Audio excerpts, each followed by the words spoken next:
तो आज का जो हमारा शेयर रहने वाला है वो है सियान agro industries and infrastructure limited. Share में मूवमेंट नहीं है, 1.59% का आज भी गिरावट देखने को मिला। हालांकि यहाँ पर आप एक लेवल्स में ट्रेड करते हुए देखने को मिला, 2000 का लेवल्स यहाँ पे ब्रेक करता है, यहाँ पे गिरावट एक लेवल्स में बैठा हुआ है एंड देन यहाँ से जो स्टार्टिंग करता है 1500 से लेके एंड देन ये ही लेवल्स में घूम रहा है। कोई बड़ा जंप्स नहीं है शेयर को लेके, बट यहाँ पे अगर आप देखोगे तो कंपनी के रिजल्ट्स भी अच्छे आए थे। हम यहाँ पे रिजल्ट्स लेके चलता हूँ तो देखो रिजल्ट्स भी कंपनी के ईयर ऑन ईयर काफ़ी अच्छा ग्रोथ है, कंपनी के मार्जिन से इंप्रूव हो रहे हैं। नेट प्रॉफिट्स वगैरह भी देखोगे तो 452 करोड़ से 150 करोड़ पे कंपनी का नेट प्रॉफिट आ चुका है, काफ़ी शानदार ग्रोथ यहाँ।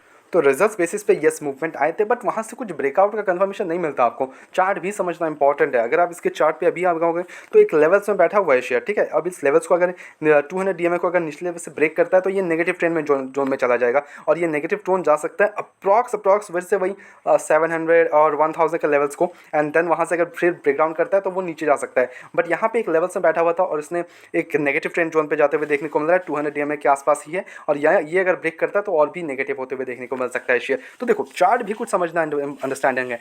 फंडामेंटल्स कैसे भी हो, अगर चार्ट सही नहीं हो रहे हैं तो कुछ फर्क नहीं पड़ता। यस रिवर्सल दिखा सकते हैं एक दो दिन, और यहाँ पर अगर आप फंडामेंटल्स पर्सपेक्टिव से देखोगे तो 3000 करोड़ तक का मार्केट कैप है, तो कोई बड़ी कंपनी नहीं है, ऑब्वियसली छोटी कंपनी है। तो देखो स्मॉल कैप सेक्टर है, स्मॉल कैप में है कंपनी, तो ठीक है काफ़ी ज़्यादा आपको उतार चढ़ाव दैट्स टोटली नॉर्मल यहाँ पे आपको देखने को मिलेगा ही ये। और वही बस स्टॉक का पी वगैरह भी देखोगे तो अंडर वैल्यूड शेयर है अभी के तौर पे। डेप्ट वगैरह भी अभी हम देखें तो 0.56 का डेप्ट टू इक्विटी है और विच डेप्ट इज़ 1199 करोड़। बैलेंस शीट में आओगे तो 2000 करोड़ तक का कंपनी के पास रिजर्व्स है। उस हिसाब से बोरिंग्स भी इंक्रीज हो रही है धीरे धीरे, डेप्ट वगैरह भी। तो keep on track on the dept because obviously छोटी कंपनीज है तो डेप्ट पे थोड़ा नजर रखना काफ़ी इंपॉर्टेंट है। मार्जिन से 24%, प्रॉफिट और काफ़ी शानदार है, इसमें कोई भी डाउट नहीं है। मैंने आपको जस्ट नाउ रिजल्ट्स दिखाएं, काफ़ी शानदार रिजल्ट्स रहते हैं कंपनी के, इसमें कोई डाउट ही नहीं। और वही अगर हम इन्वेस्टर्स की बात कर ले तो देखो प्रमोटर्स तो 67% पे इंटैक्ट बैठे हुए, 67.61% पे इंटैक्ट है। बट देखो एफ और डीएस का भी उतना बड़ा इंटरेस्ट देखने को नहीं मिलता शेयर में, 0.07%, डीआईएस का 0.12, पब्लिक के पास 32% का स्टेक है। तो देखो एफ और डी का कंबाइंड भी देखोगे तो लगभग 1% भी नहीं है, ठीक है। तो यहाँ पे उतना बड़ा इंटैक्ट एफ और डी का नहीं देखने को मिलता। यस प्रमोटर से पब्लिक ही है, हम और आप जैसे लोग ही बैठे हुए हैं इस शेयर में, बाकी तो ऐसा कुछ खास देखने को नहीं मिलता।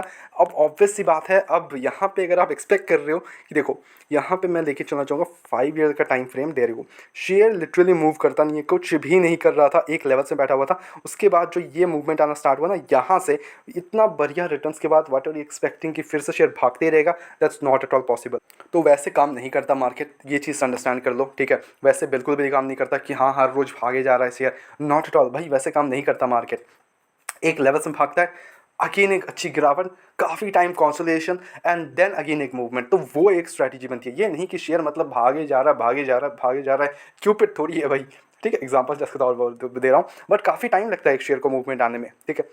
तो ऑब्वियसली अगर पहले मूवमेंट आ चुका है तो ऑब्वियसली थोड़ा टाइम कंसोलेशन आपको दिखाएगा, तो you have to have the patience to get that kind of returns. अगर किसी ने इस लेवल्स पे आप खरीद के रखा है और काफ़ी टाइम से आपने बैठा है, यानी कि आपने पेशेंस रखा है, तो इस लेवल्स को आप हकदार बनते हो, समझ रहे बात को। बट बीच में profit booking is the main important thing. Profit booking अगर आपने ऊपरी लेवल पे कहीं पे कर लिया, बिकॉज हमने पहले बोल के रखा है कि इसमें ऊपरी लेवल पे 2000 के आसपास आप थोड़ा बहुत प्रॉफिट बुकिंग कर लो, अगर उसके नीचे ही मिल रहा है तो प्रॉफिट बुकिंग आप कर लो, थोड़ा बहुत प्रॉफिट बुकिंग कर लो। गिरावट आ रहा है शेयर में तो थोड़ा बहुत गिरावट अगर आता है तो इसको बाय एंड डिप्स कर लेना फिर से, ठीक है, वो सलाह थी। बट अगर आपने नहीं किया है तो इट्स वेल एंड गुड, अभी भी कोई देर नहीं है। यहाँ पे भी अगर आप सोचो तो थोड़ा बहुत अगर मूवमेंट आता है 1500 के आसपास, थोड़ा बहुत प्रॉफिट बुकिंग कर लेना। जो भी बहुत ही निचले लेवल पे खरीद के रखा है तो थोड़ा बहुत प्रॉफिट बुकिंग कर लेना। और अगर शेयर में गिरावट आती है देन अगेन आप घुस जाना शेयर में, वो टोटली अप टू यू है, ठीक है। बाय द वे हमारी तरफ से कोई बाय कमीशन बिल्कुल भी नहीं है, ओनली सजेशन है। तो please take it as a suggestion, अपने एजुकेशन पर्पस के तौर पे वीडियो को देखो, go ahead do research as well and make investments, बिना किसी रिसर्च के इन्वेस्टमेंट्स ना करें। ऐसे रेगुलर अपडेट्स के चैनल को सब्सक्राइब कर लो, वीडियो को लाइक कर लो। मिलते हैं नेक्स्ट वीडियोस में।